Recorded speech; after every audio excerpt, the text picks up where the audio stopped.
Welcome back to another episode of Doing the Most. We're consistent. I've been loving the love. I know we don't get a lot of views. I said this the other day, but I just love that you guys are interacting with me on something that I'm very passionate about. I love talking about basketball no matter what. Thank you guys so much. Newsbreak has been a huge success. We're almost at 100 followers there. So if you don't follow me on there, please go ahead and click the link down below. It'll bring you to the App Store. You'll download Newsbreak and then find me on there at Doing the Most. Trust me, I post stuff with video footage now. We're going to be doing that every time the Nets play. We're going to be breaking down the Nets footage, and I can't wait. It's going to be so much fun, so great to do. But let's get into it. Let's get into the action. There was 2 games yesterday.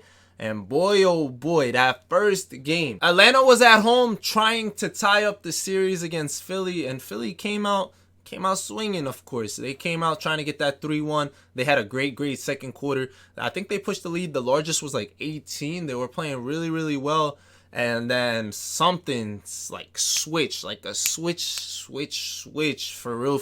Embiid literally went 0-12. Well, 0-4-12 in the second half. He could not buy a bucket. He went from the most dominant big in the game to a man who clearly his knee was hurting him. But, like, it was just more than that. Like, he was missing layups. He was just looking awful. And I think Doc Rivers should have taken him out at that point. I know he's your best player, but if he's looking like that, missing stuff like that, he's just hurting you. He finished the game 4 of 20, and literally all 4 baskets he had were in the second quarter. So man was just playing atrocious. He did have a bunch of rebounds, but pretty much everyone had a bunch of rebounds. Embiid finished with 17 points. Tobias was their leading scorer with 20. And Ben Simmons was an assist shy of a triple-double, but he had 11 points. He's got to be way more aggressive if he actually expects to like that team to win. That team just wasn't. They weren't clicking that second half. Atlanta came back. They did their thing behind Trae Young's 25 points. Bogey had 22. And Trae tied his career high in assists. His career high for regular season, postseason, whatever. This is career high. It's tied with 18 assists. So he had a 25 and 18 game in a must win. Like I said, there was a lot of rebounds going around. Like a lot. Capella had 13. John Collins had 12. Embiid had 21.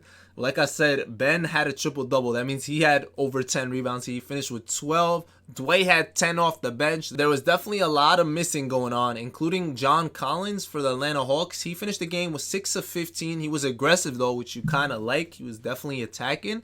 And he actually hit a big 3 at the end of that game.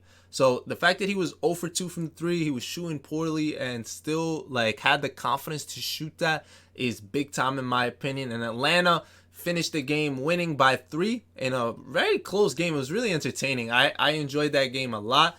Definitely an entertaining game, and it's a 2-2 series. Best of 3 coming up. They going back to Philly and see what's up. So me personally, I told y'all I didn't really see Atlanta winning games unless Embiid was hurt. And clearly something is showing. I don't know if it's Doc Rivers being like making bad decisions as a coach, or is this Atlanta team for real? I know obviously they got 3-point specialists and they can beat anyone at any given time, but it's very surprising that like Philly can't put this one away. They got size at every position, way better defensive lineups than them, and Embiid should be eaten, and clearly he wasn't able to do that. Now the other game of the night was between the Clippers and the Utah Jazz out in LA, and all I'm gonna say is you don't want to let Kawhi go down 0-2.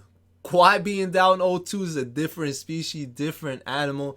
Kawhi and PG both had 31 apiece, and they shot pretty well, like 45%, 47% from the field, each of them individually, respectively. And it was like they were aggressive. They were great. Like Paul George, I slandered him a lot on my 2K channel. So I got to give him props when he has good games, when he's aggressive. I think him being aggressive is the answer to like them playing like this. Speaking of aggressive though, Donovan was really aggressive. Man attempted 15 free throws. He was 13 of 15 from the free throw line.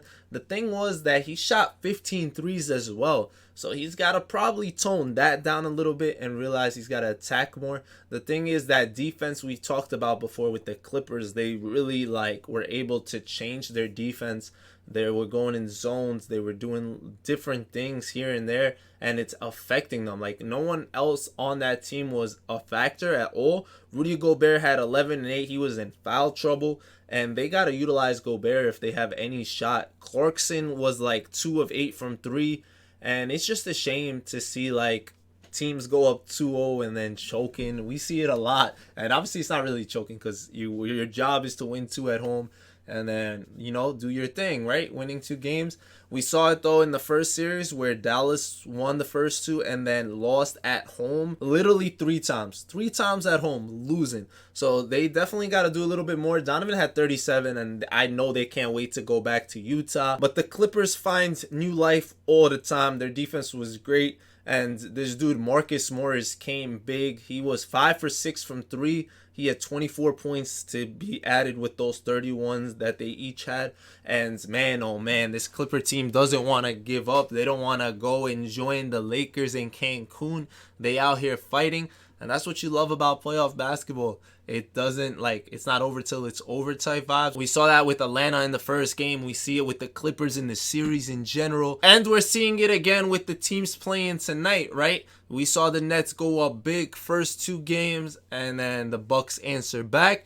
And now game 5 is tonight. We got new news. Obviously, Kyrie is not playing after his injury, but James Harden's decision has been changed. Well, his status. He was listed out as of yesterday. Today, he's been listed as doubtful, and it's going to be a game time decision. They're going to see how his hamstring is feeling when it's time for the game to start. I'm curious to see what they're going to do. I dropped a video on Newsbreak of what I would do if I was in the Nets ownership or leadership, I should say, with the coaching staff or any of that, what I would do with James Harden. I would love to know what you guys think of that situation going on. But this is a big game for Brooklyn. If it's KD by himself, we're going to see if we're going to witness greatness or we're going to watch the Bucks go up 3-2. It's going to be really interesting. It is definitely going to be interesting. I'm curious and I'm excited. I hope you guys are too. And I'm just glad that all 3 of these series didn't end yet. They're both, all 3 of them are tied 2-2. So that's amazing. That means we might see a game 7 here or there, hopefully. And the only other series ended in a sweep, which was wild, but it made sense. Like, Phoenix clearly just looks like the alpha dogs, and now they get some rest. Big time rest until they find out who they're playing, whether it's Utah or the Clippers. And I'm curious to see what you guys think. I'm curious to see how this all unfolds. Thank you guys so much for listening to me, always ranting and talking and speaking my minds. I really do appreciate it. It means a lot. Shout out to everyone, no matter where you are. Stay safe. Keep enjoying basketball. 8:30 p.m. Eastern, the Nets game. I'll be seeing you guys later. It's been your boy Mos, and thank you for doing the most.